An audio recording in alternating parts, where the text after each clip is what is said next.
เราเห็นเต่าเด้อทุกคนเต่าแบบฝนตกหนักเมื่อคืนเป็นเต่าตามทางเนาะ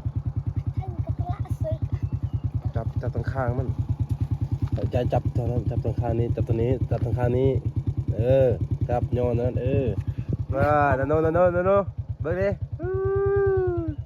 มันเฮงมันมาแล้วมันเห็นก่อนเด้อเต่า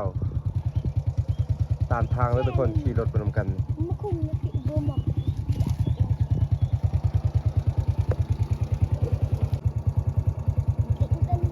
อย่าจะไปซื้อมันสตอด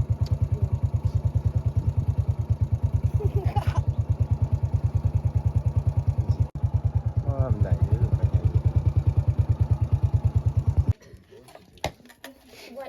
มันดีนินแต่รู้จะรู้ต้องจะดีทั้งทรงจะบักยาหมักนาวสุดละ5 เซนตี5 เซนจะตีทั้งทรงอย่าดีทั้งทรงแบบได้เกิน